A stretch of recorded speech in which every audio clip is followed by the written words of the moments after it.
Perkenalkan, nama saya Rika Azilia Febiandi dengan NIM B10212121260. Pada kali ini saya akan memberikan contoh pada 6 poin di mana dari brand attachment dan brand love.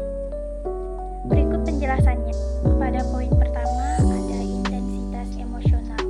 Brand attachment lebih stabil dan bersifat jangka panjang serta berakar pada kedekatan dan keterikatan. Contohnya, seorang pelanggan merasa senang ketika menggunakan produk kosmetik dari Wardah.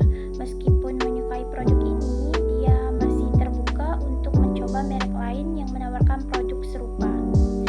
Brand love yaitu lebih kuat, penuh gairah dan melibatkan emosi intens serta melambangkan cinta dan kegembiraan. Contohnya, pelanggan merasa sangat bahagia ketika membeli produk Apple terbaru, bahkan menunggu peluncurannya dengan penuh antusias. Mereka merasa bahwa produk ini memberikan kebahagiaan tersendiri dalam hidupnya.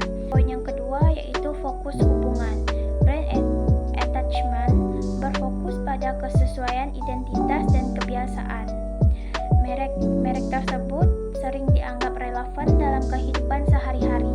Contohnya, pada merek Zara, mereka merasa nyaman dan percaya untuk membeli pakaian dari Zara karena ia tahu kualitas dan gaya produk sesuai harapannya.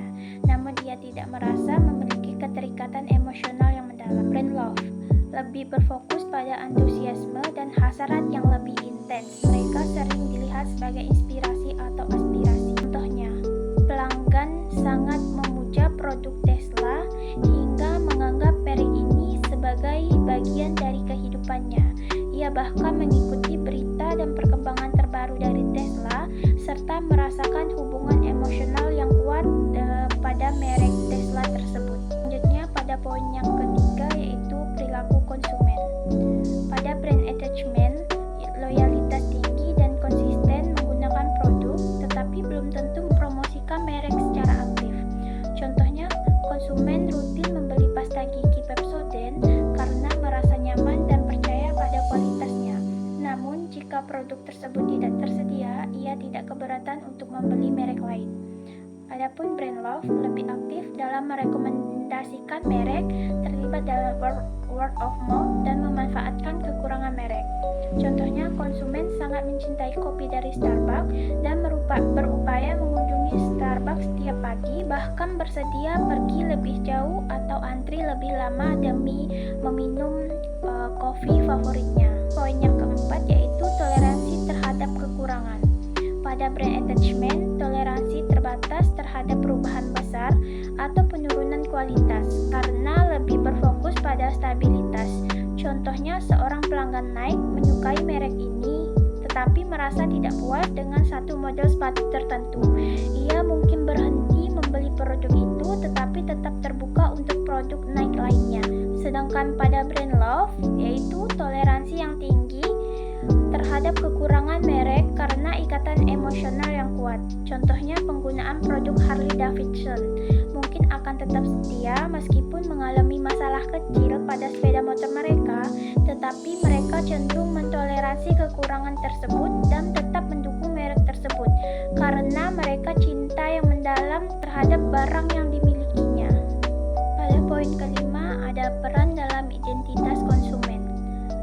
Pada brand attachment lebih berkait dengan bagian dari rutinitas dan identitas konsumen secara umum. Contohnya, seseorang yang membeli produk di IKEA merasa bahwa produk ini cocok dengan gaya hidup dan kebutuhannya, tetapi tidak merasa produk tersebut bagian dari identitas dirinya. Selanjutnya, brand love membentuk dan memperkaya identitas konsumen, terkadang terkait dengan kebanggaan atau eksklusifan. Contohnya, penggunaan iPhone merasa bahwa menggunakan iPhone adalah bagian dari identitas dan gaya hidup mereka. Namun, mereka mungkin merasa bahwa mereka ini mencerminkan siapa diri mereka dan mempengaruhi cara pandang mereka. Pada poin yang keenam atau terakhir yaitu motivasi keterikatan. Pada brand attachment, motivasi keterikatan datang dari manfaat fungsional dan kenyamanan yang ditawarkan merek. Contohnya,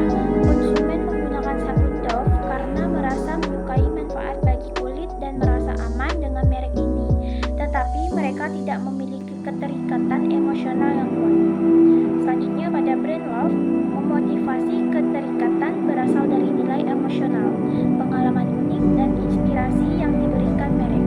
Contohnya, konsumen yang mencintai Disney tidak hanya mengonsumsi produk untuk kebutuhan hiburan, tetapi juga merasa memiliki keterikatan emosional dan nostalgia yang mendalam. Jadi, kesimpulan yang dapat saya ambil dari penjelasan ini yaitu brand attachment dan brand love adalah aset yang sangat berharga bagi setiap merek. Dengan membangun hubungan yang kuat dan bermakna dengan konsumen, merek dapat menciptakan loyalitas yang bertahan lama dan meningkatkan kinerja bisnis secara keseluruhan. Sekian penjelasan dari saya, terima kasih.